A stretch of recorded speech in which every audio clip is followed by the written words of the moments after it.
சிறந்த முறையில் இந்த பணிகள் மேற்கொள்வதற்கு காரணம், மக்கள் இயற்கையோடு வாழ வேண்டும்.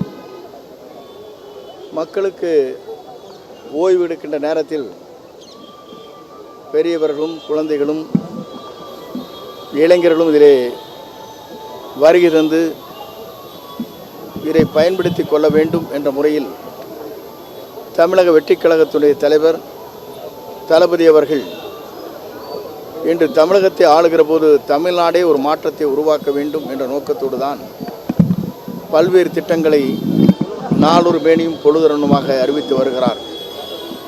குறிப்பாக சென்னை பெருநகர பகுதியிலே வாழுகிற மக்களுடைய நலன் கருதி இன்று அண்ணா நகரில் ஒரு பொலிவான சிறப்பான எழுச்சிமிக்க ஒரு பூங்கா இங்கே அமைக்கப்பட்டிருக்கிறது.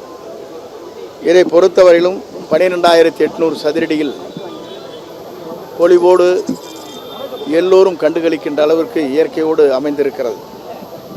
இதற்கான செலவுகளை மாநகராட்சியின் மூலமாக 2,95,00,000 ரூபாய் நிதிகள் செலவு செய்து பராமரிக்கப்பட்டு புதிய பொலிவோடு இங்கே காட்சியளிக்கின்ற காட்சியை நாம் காணுகிறோம். அது மட்டுமல்ல, இங்கே வந்து செல்கின்றவர்களுக்கு சிறந்த கழிப்பட வசதிகளை தனியார் மூலமாக இங்கே உருவாக்கப்பட்டிருக்கிறது. விமான நிலையத்தில் எப்படி இருக்கிறதோ அதை போல இந்த பூங்காவிலும் அது அமைந்திருப்பது என்பது தனியார் இதற்காக முன்வந்து இந்த பணிகளை மேற்கொண்டிருப்பது உண்மையிலேயே பாராட்டக்கூடிய ஒன்று. அவர்களுடைய வாழ்த்துக்களை நான் தெரிவித்துக் கொள்கிறேன். நகராட்சியினுடைய ஆணையர், துணை ஆணையர், நகராட்சியினுடைய பொறியாளர் அனைவரும் நம்முடைய சட்டமன்ற உறுப்பினருடைய வேண்டுகோளை ஏற்று சிறந்த முறையில் இந்த பணிகளை மேற்கொண்டிருக்கிறார்கள். அவருக்கும் என்னுடைய வாழ்த்துக்களை நான் தெரிவித்துக் கொள்கிறேன். ஒரு அரசு என்ன செய்ய வேண்டுமோ அந்த கடமைகளை உங்கள் சட்டமன்ற உறுப்பினர்கள் இரவு பகல் பாராமல் அந்த பணிகளை ஆற்றி வருகிறார். அவருக்கு வேண்டிய நெஞ்சார்ந்த வாழ்த்துக்களை நான் முதலே தெரிவித்துக் கொள்கிறேன். எல்லோரும் இணைந்து அந்த பணிகளை மேற்கொள்கிற போது அதற்கு உறுதுணையாக கழகத்தின் நிர்வாகிகள் அத்தனை பேரும் ஒருங்கிணைந்து அந்த பணிகளை மேற்கொண்டு வருகிறார். அதனுடைய மகிழ்ச்சியும் பாராட்டையும் நான் தெரிவித்துக் கொள்கிறேன்.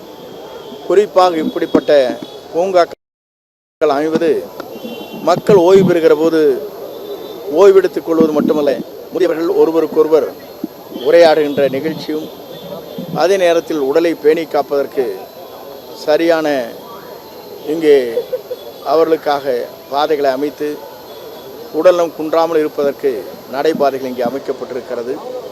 குழந்தைகளுக்கு தேவையான விளையாட்டு அனைத்தும் இங்கே குழந்தைகள் அதிலே கண்டுகளிக்கின்ற அளவிற்கு உருவாக்கப்பட்டிருக்கிறது. ஒரு பவுண்டர்னி பார்த்து வியக்கத்தக்க அளவிற்கு இங்கே அதுவும் உருவாக்கப்பட்டிருக்கிறது என்பதை காணுகிற போது சென்னை மாநகரம் என்பது எல்லோரும் சொன்னார்கள் ஒரு காலகட்டத்தில், சென்னை என்பது நம்முடைய தலைநகரம் மட்டுமல்ல, ஒரு சிறப்புமிக்க நகரமாக, பொலிவான நகரமாக சென்னையை உருவாக்க வேண்டும் என்பதுதான் நம்முடைய தமிழக முதல்வருடைய கனவு. அந்த கனவை நிறைவேற்றுகின்ற வகையில் இந்த பணிகள் நிறைவேற்றப்பட்டிருக்கிறது.